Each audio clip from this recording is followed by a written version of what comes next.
name is Werremeyer, and today I'm going to be talking about equine tendon repair and ways to repair tendon both past and present and perhaps future, and talking more about what a tendon is, what it does, and how it works. So first we're going to learn exactly what a tendon does. It's basically just a cord of connective tissue that attaches muscle to bone, and it's not to be confused with a ligament, which connects bone to bone. There are two basic kinds, extensors and flexors, and the tendons work as shock absorbers when the horse is moving and just to provide some stability for the leg. Damages to tendons come pretty easy. They're often injured during racing for thoroughbreds, but they can be injured doing pretty much anything. Like if your horse gets kicked in the leg, or if he kicks a fence, or sticks his foot and gets it stuck in the fence, it can cause a tendon injury. And tendon injuries may appear suddenly, but your more severe ones are going to come with warning signs. Horse doesn't act right, he's really reluctant to move. And something that really surprised me when learning about tendon injuries was that an uneven track can even cause tendon injuries, which to me that would be a relatively unnoticeable cause, but it apparently is one. And when you're looking at your horse and it's not necessarily acting right, you should always make sure that it's not something laminitis first, and you should check the legs second. Always check the feet first. So the most common injuries to tendons, the most common tendons to be injured, are the superficial digital flexor tendon in the leg, and it's most commonly hurt on the front limbs, but it can also be hurt in the hind limbs. It's that one right there. Most commonly used therapies, these are semi-outdated, but they're still used today. The main goal of all these therapies is going to be to reduce your swelling, and you want to reduce the stress on the tendon. So they might do tendon splitting, a desmotomy, or you're always going to want to keep in mind that treatment will depend on the severity of the injury and the location. Tendon splitting is used to open intercore lesions of the tendon and allow them to drain. The lesions are usually a mixture of blood, edema fluid, tissues, basically just a sign that the tendon's injured and there's some clotting there. This method of therapy is usually done under heavy sedation or general anesthesia, and 81% of the horses that undergo this therapy return back to performing, whether that be racing, showing, pasture horse, anything along those lines. Desmotomy is when they sever the ligament that supports the superficial flexor tendon, and it doesn't really have a fancy name. It's pretty much just the accessory ligament of the superficial deep digital flexor tendon. And of horses that had that done, 82% turned to performing.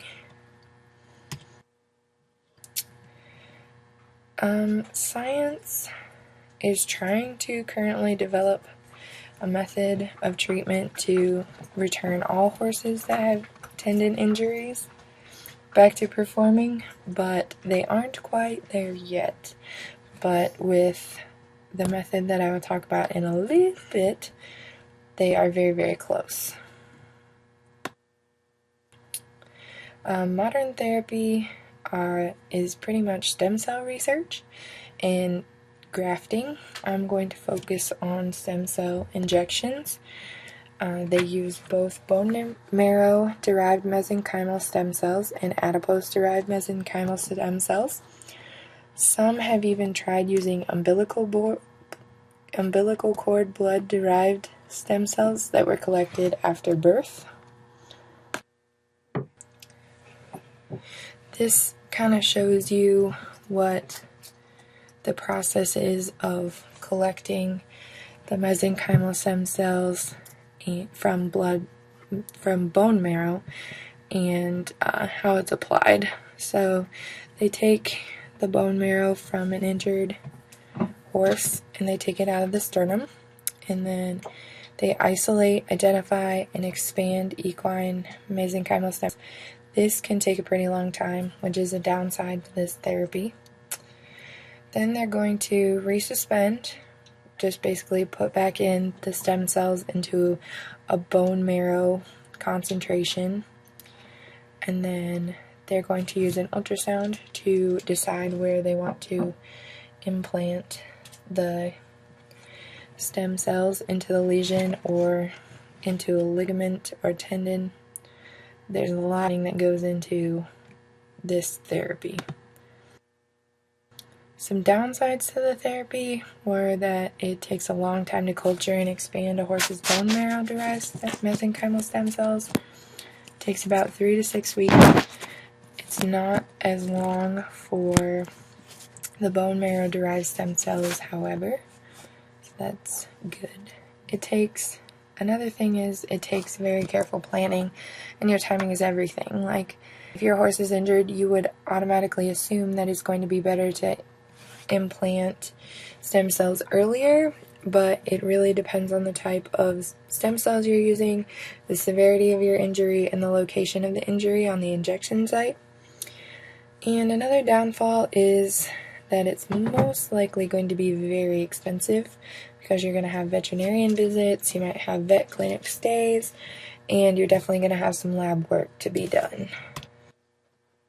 And the results are that studies conducted showed that 14 of 16 horses treated with the adipose-derived mesenchymal stem cells returned to performance, and that is 87.5% compared to the 81 or 82% from the other methods. In horses that were treated with bone marrow-derived mesenchymal stem cells, returned to performance without being re-injured for more than 2 years after treatment. I did not find any specifics on how many returned back to performance, but I'm assuming it would be along the lines of the numbers with the adipose-derived mesenchymal stem cells therapy. And they decided that umbilical cord blood-derived stem cells haven't been tested thoroughly enough as a treatment, but they are looking into using as a method of regeneration of the tendon after the injury. And here is a list of my sources, and if you want to check more out, there's a ton of information on the internet about tendon injuries, and I definitely learned a lot from this project.